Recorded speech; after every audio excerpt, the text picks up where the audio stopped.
This is episode number 102 of the Homeowners Show. Whether you're DIY or looking to hire, we're here to help you find the best information and options for you and your home. My name is Kevin Hackett, and here with me is Craig Williams. Hello, and welcome to what has become known as the worst move ever. Well, we made a mistake, and it was all my fault. It's been a lot of fun, though. Well, hey, you know what?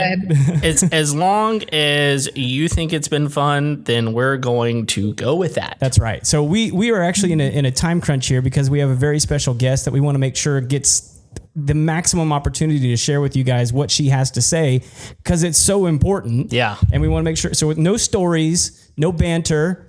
Kev, you're ugly. And we're just going to move on with the show.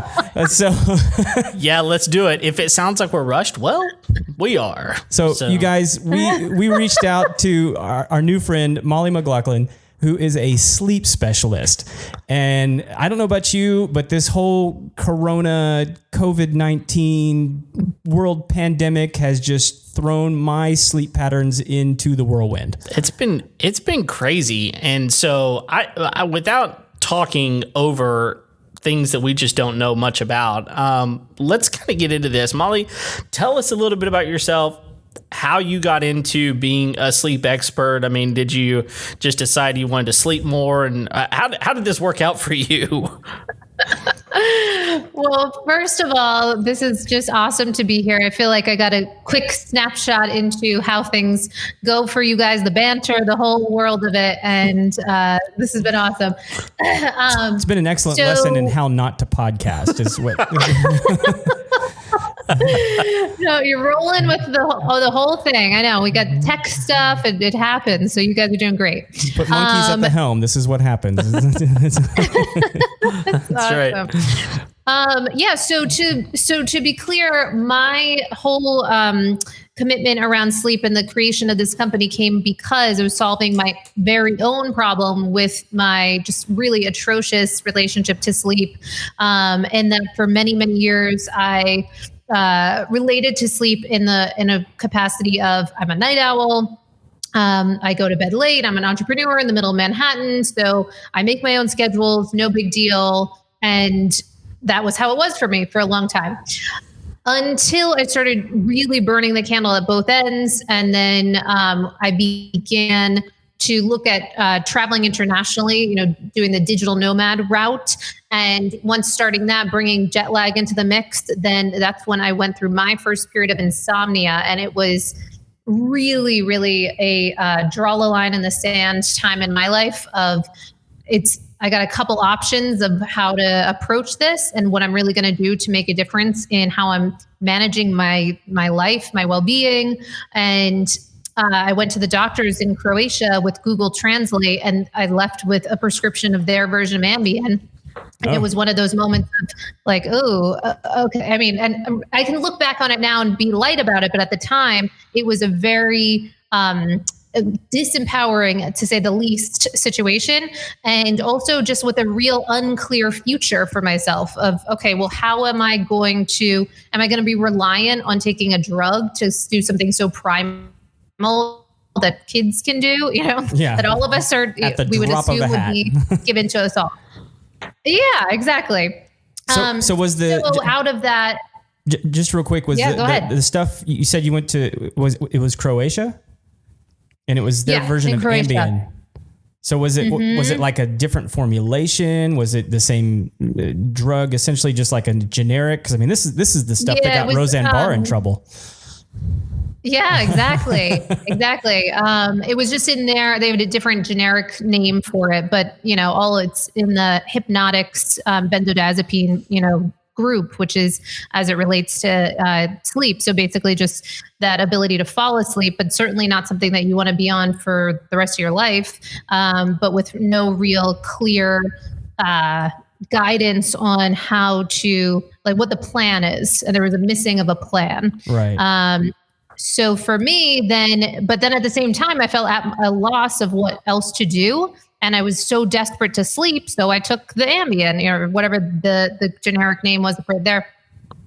And then it so began this period, this quest for myself of, okay, how am I going to make a difference with this? I went down the rabbit hole on chronobiology, circadian rhythms, and healing this problem that this really was, had taken over my life at that period. But what was amazing was what came out of it was this entirely new relationship to my sleep, but also just my life in general. Because in order to transform this area, I had to transform countless other areas. So then I started working with people in small groups, just because I wouldn't shut up about sleep, basically.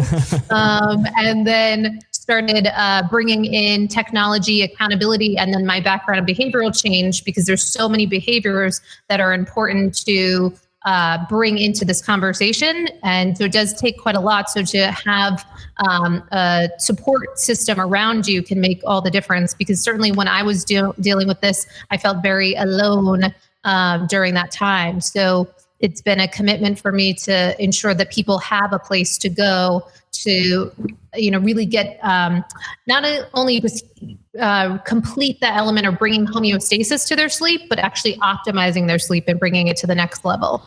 Wow. Okay, so let me start off here with a kind of a basic question. Are there people that go years and years and years kind of undiagnosed with sleep issues? They just think that maybe they wake up too often, or maybe they got to go to the bathroom too much, and so they get up, or maybe they wake up tired all the time. Like, how can we know if someone is just not sleeping well? I mean, you're talking about insomnia. I mean, that's pretty obvious. I mean, you're not sleeping, so that's pretty obvious. Yeah. But what about people that are just kind of out there just feeling tired all the time, not sleeping really well? Oh, shoot. I think I lost the audio, but I think what I got was the people that it's beyond just insomnia, but then actually dealing with some of these more kind of hidden or latent sleep issues. Yeah. 100%. Okay, great. Yeah. So with that, one of the things that we can see is that, of course, right now, getting a polysonogram is kind of the gold standard to diagnose any things that might be kind of latent, sleep apnea being one of the things that can be really transformational for people if they do discover that is lurking. But then there might just be other things that are disrupting their sleep and creating really fragmented sleep. And to your point, I think what happens for a lot of us is just this resignation. And we think, well, this is guess this is how sleep goes, or, we don't have that awareness that it doesn't have to be like that. So one of the things that I think can be really helpful to get a baseline so that we have a knowingness of what we're speaking about when we are speaking with experts, to see, one, if there's a real clinical problem here, or two, if there's behaviors that we can engage in to make a difference. So one, there are different sleep trackers on the market. I've had different clients that have been able to have a sense or a speculation that they actually have some lurking obstructed breathing because of some of the results from some of their sleep trackers. So like I have the Oura Ring. I have just about every client wearing that. Is it perfect? Absolutely not. But it is pretty solid at detecting sleep-wake cycle. So whether or not you're asleep or you're awake, none of these trackers on the market are so great with sleep stages, but often they're pretty solid at understanding, providing an automated sleep diary for you. So then when you do go in to speak with someone, if you decide to go that route, then you can say, okay, so I'm averaging, 6 hours and 25 minutes. I tend to have frequent wake ups between the hours of, 2 and 5. We can really start to get into the nuances and the levels of restlessness that might be happening. And then from that information, we can start to figure out certain kind of key things. There might be blood sugar imbalances that are causing people to wake up. I'll work with different people to have them wearing continuous glucose monitors on the back of their arm. And then, so for 24/7, we're getting readouts of their glucose so we can see if they're having wake ups as it relates to that. Then there's also things, some basic stuff too, that we can tweak around fine tuning things like hydration. Are we having frequent wake ups as a result of a disruption in sleep cycle? because of a mix of being dehydrated and then overcompensating with hydration, some of those basic things. But then also a lot of it does tend to be in the realm of that either psychological issues. So as we get ourselves kind of a rise in cortisol in early morning hours, so we can look at testing for hormones to see if things are out of whack. And then all the, so there's a number of different things that we can look to get to the root cause and help heal what isn't really working there. And Mollie, what I'm hearing from you, if I'm listening correctly, which can be problematic sometimes, is it's usually a combination of things. You're not whittling down to trying to find like one, but usually it's like this, this, and this. It's all working together to affect your overall sleep. So great listener. And yes. No, I love that. There's a first time for everything over here. Yes, no, there's often a layering effect that will happen too, because one of the things that I find so interesting about all this is how much of, if we pan out, because there's so much that we can talk about sleep, but from a basic perspective of this element that really since Edison, since, the late 1800s, since that time, we've been able to augment our days in such a unnatural way that, and we're all swimming in this way of being where we're just, the sun sets, we don't even notice, and then the lights go on and we can be up for all hours, and that's not a strange thing. But prior to that ability to do that, no one was really living like that. That would be very, very odd. And actually previously to Edison, so there's different reports of how much we were on average sleeping. It's hard to know. We weren't proper census reports, but there's speculation of around 9 to 10 hours being on the average amount of sleep that people would get prior to Edison. Again, that's not that long ago in the the history of humans. And now that we've sliced off so much, one of the things that chronobiologists are looking at is just how important light is in this conversation. Mm-hmm. And how important it is to get outside and get that daily sun. And of course, as it relates to COVID, there's a lot in the press about vitamin D, and it's a hormone and what that does for our overall health, but it does a ton for our sleep, and it's actually really essential to get the sleep that we're looking for. So a lot of what we do at Sleep is a Skill is actually begins during the day, and so it's like right when you first wake up, getting us outside, kind of burning your sunglasses, tossing the hats, the whole thing, because you're looking to get sun in your eyes, because that connects to your suprachiasmatic nucleus, which is your master clock, which is looking to keep your whole, the workability of your physiology on a particular time loop. And if we're not exposing it consistently at the same times, then you're missing out on that kind of synchronization of that clock. Wow. Okay. So there's a couple of things here that I want to kind of touch on. She just said words I can't repeat. Yeah. Well, you can't repeat them because that might have been a swear in Russian. Well, we're all unsure. We might get censored. I don't know. It's very possible. We have to maintain our user rating here of PG, and you just said some like cortisol or something, and I'm just not sure. But I heard something like super charismatic. I've heard of super charismatic. That's right. Yeah. So there's a couple of things here. One, I want you to touch on. Okay, this has always been fascinating to me. So I work with teenagers, and I've got a background in psychology a little bit. So I've got a little bit of information here. If I remember correctly, the studies that were out, I don't know, within the last few years, teenagers need somewhere around, like 9 to 10 hours of sleep. And so I would really like to hear what the recommended hours of sleep are for people, because I think a lot of people are misinformed. They just think, oh, well, I sleep 7 hours a night, or I sleep 6 or 8 or whatever it is. But I think there's a recommended number there somewhere, and I'd like you to touch on that. But there's another thing that I just want to kind of comment on. And that is, I've done a fair amount of like backpacking in the wilderness, especially in like Colorado and New Mexico and stuff. And what I find is that when I'm there, I sleep much, much differently. And part of that, I believe, I've just felt this while I've been there. It's been no scientific study in any way, is that I wake up whenever the sun comes up. And I kind of go to sleep when the sun goes down because it's dark. There's really nothing, unless you want to burn your flashlight batteries, which you don't want to do, or unless you want to, burn a fire all night. You really can't move away from the fire. You lose light. And so I think that there was a period of time where people's clocks were set by the rising and the setting of the sun, and we just don't need that anymore. And we don't live on that cycle anymore. So what you're saying about light coming in, like, you wake up because you can't go back to sleep because the light's too bright in your tent, and you go to sleep because it's too dark. And so you just go to sleep, and that winds up being like 10 hours every night, of darkness. Yeah. So, I just wanted to kind of comment on that, and I don't know if you want to touch on that before you get into the kind of the recommended times. I'm curious about that. You lost her. Camping can be one of the best ways to just kind of get a sense of resetting our clocks, because then the whole thing about this is that we're looking to do what's known as circadian rhythm entrainment. And so again, circadian rhythm, for those that aren't as connected with that concept, it's that we have this 24-hour cycle or rhythm that we're on.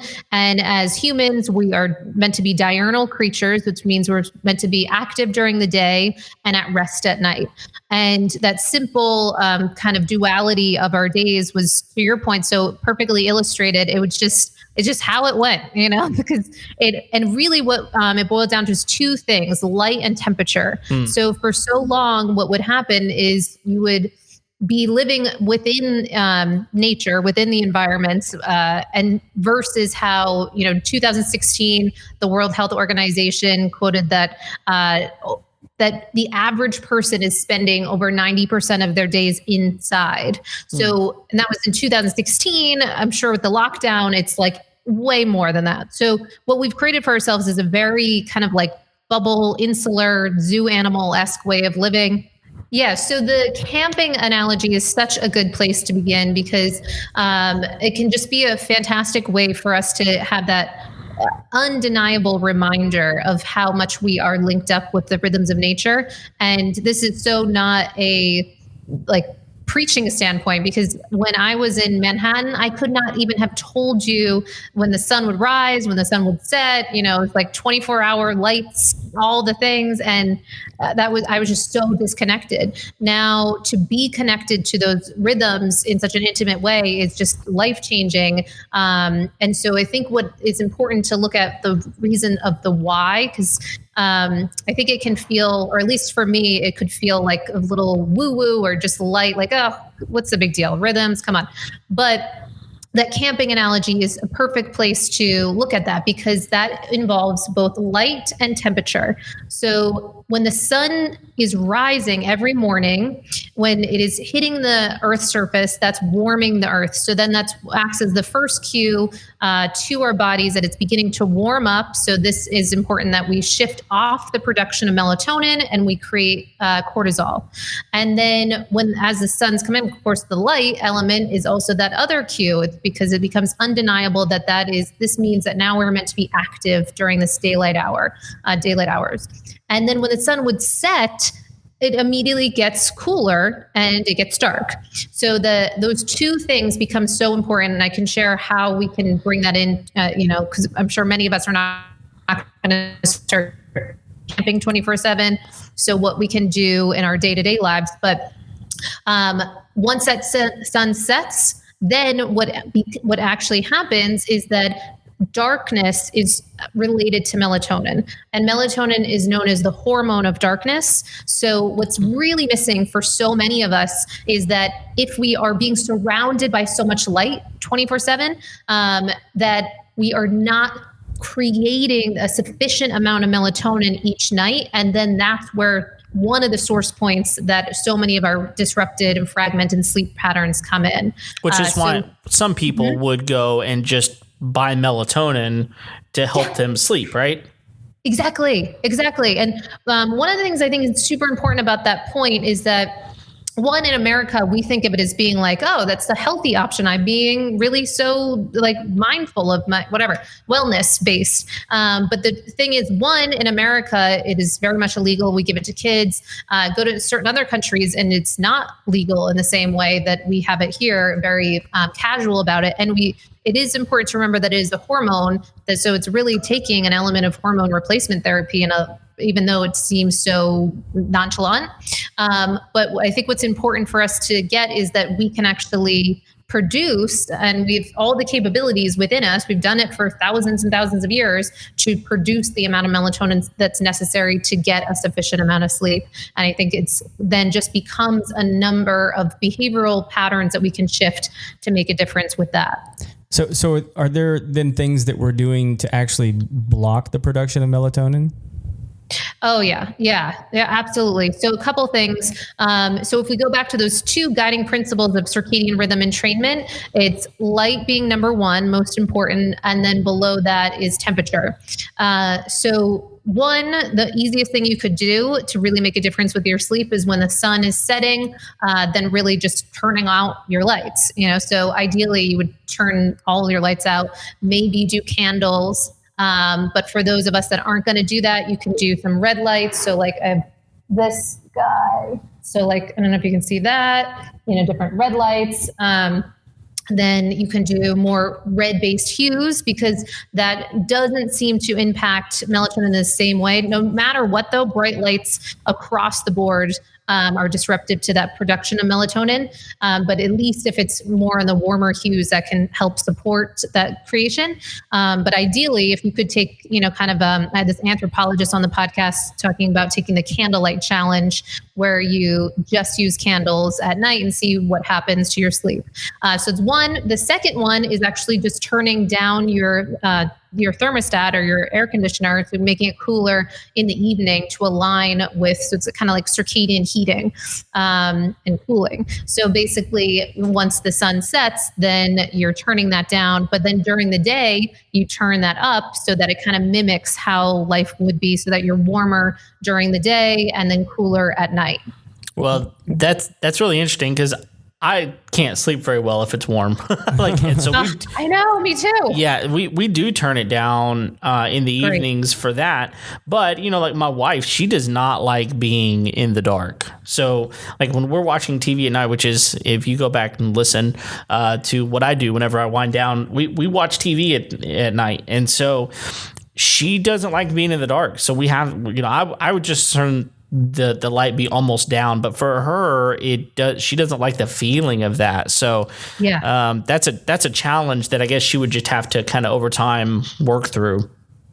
Yeah, great point. So number one, there's a couple books that kind of speak to this element of, because we've gotten so far away from having total darkness that many of us it just seems very foreign.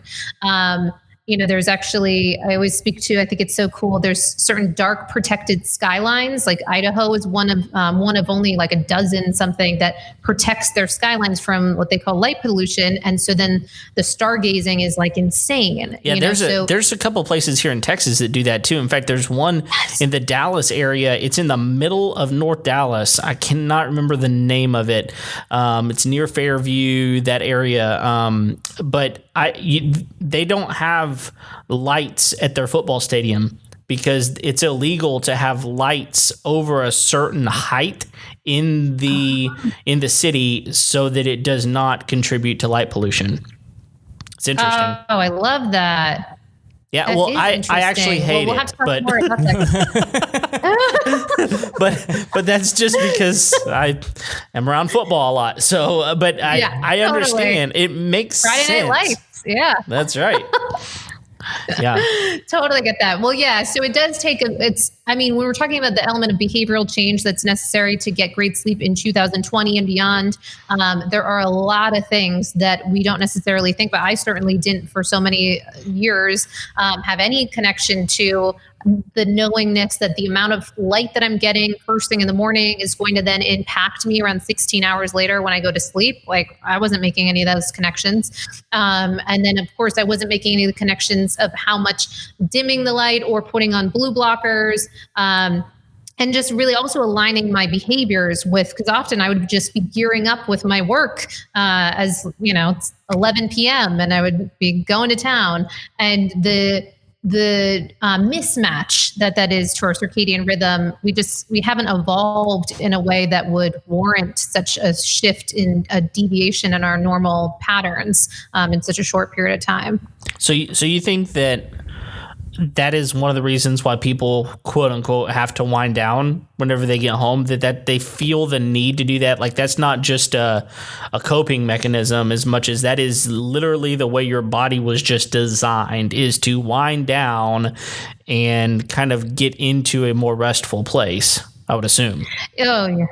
And we haven't even talked about, that's like a whole other topic too, around the neurological difference in being in a fast-paced modern society with all of the stimulation and the nonstop dingings and bells and dopamine hits and all of that stuff. We're like little mini gambler nutballs that are running around, and then just and what that does to our brains. It's just really not something that we would have been connected to, because like we said in the great camping analogy, for so long, maybe a bonfire would extend the life of, once the sun sets, we squeeze out an hour, a little bit of time, but really you're going to bed shortly after that. And you would have been very, very weird in the tribe, probably kicked out of the tribe if you were like lurking around doing strange things at 1, 2 in the morning, which now we think is very normal, watching Netflix and chilling, and we just haven't, because we're all swimming in this way of being, we don't necessarily notice how strange it is, and then the impacts on our psychology and physiology. Yeah, I'm glad you mentioned that, because like we are definitely in the infancy of just even understanding what this stuff is doing to us. And what blew my mind the other day when someone brought this to light is like, Trump was the very first president to ever use social media in an election.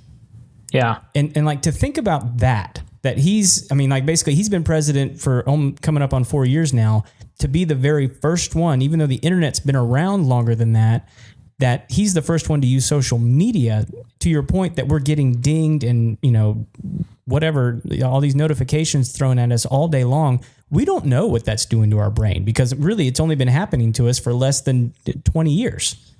So yeah. Absolutely. Yeah. So I don't, we may not even know in the next 10 years how that's been affecting us in the long term in relationship to our sleep and really just our overall mental health. My guess is not a net positive. Is not. Yes. Well, and to harken back to your original question too about the amount of hours that are necessary to, it plays off of that concern of the amount of stimuli we're getting. So many of us have impacted that total number of sleep hours as well. But so for the average adult, we're looking at around 7 to 9 being the kind of current suggestion. But then, of course, as we begin to further improve our environment to mimic by improve, really going back to how it was previously, there are people, a lot of biohackers that are looking to improve those numbers and extend those numbers, meaning and ensuring that the quality of that sleep is kind of out of the norm for what we're seeing nowadays. And then teenagers go into a whole other bracket too, where they require quite a bit more sleep too than the average adult. Well, and then is my follow-up to that is I talk to a lot of people who are like, well, I didn't get enough sleep last night, I'll just make it up tomorrow.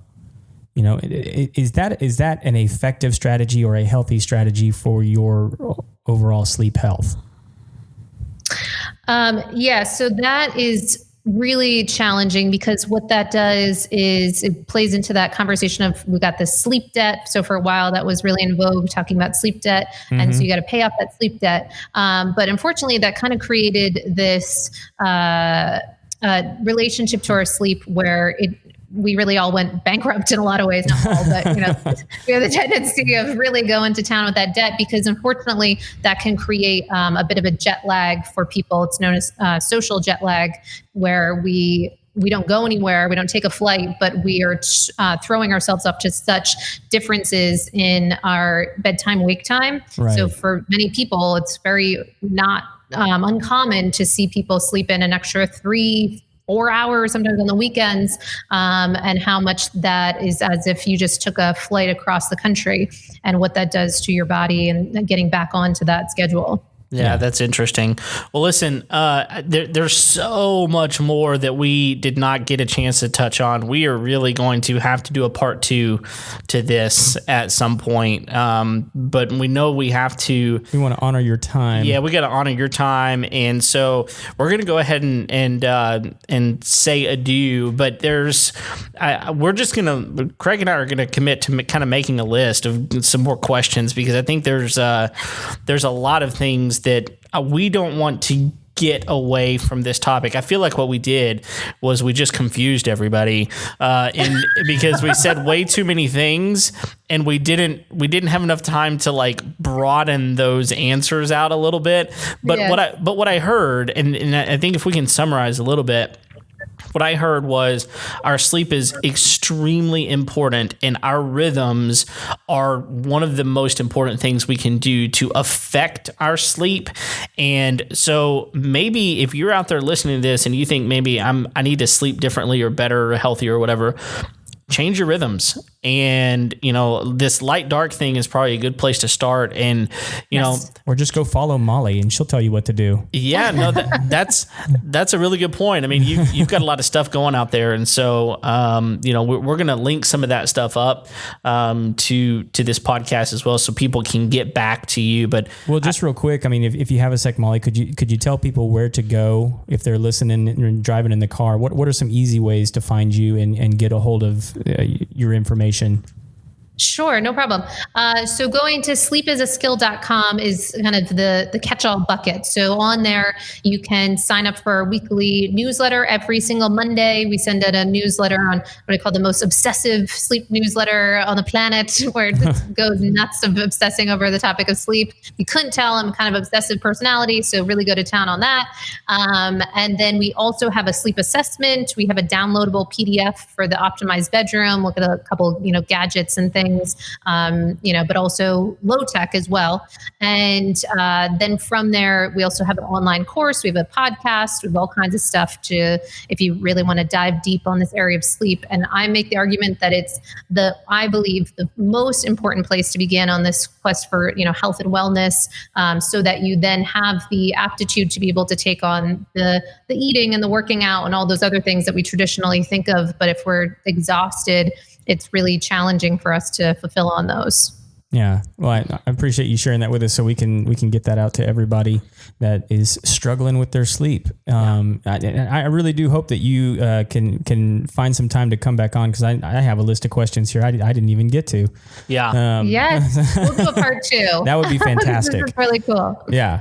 So anything else you want to share before we jump off of here? Well, I love that concept of a part 2, because I know we just kind of scratched the surface, so we can go deeper for sure. And it's just been a pleasure getting to know you guys. And I didn't realize you're in Texas. We're looking at my boyfriend and I are looking at possibly looking at Austin. So we'll have to continue on that conversation. Oh, you're jumping on the Joe Rogan train, huh? I know, exactly. And Tesla, and I know the poor Austin folks are probably like, oh God, all these people. No. Austin can take it, and they deserve what they get.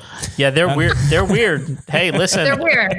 They're weird, and they're self-assigned. That's as right. Weird. So it's their fault. Well, listen, thank you so very much, and we've got so much more that we want to talk about. So we're going to get that scheduled up, and we're going to let you go. Thank you so much. Thank you for all the listeners out there. You can find this on YouTube as well as on our regular podcast. Be sure to subscribe to those. Click the bell, get all the notifications, all that kind of stuff. But until next time, we'll see you later. See you.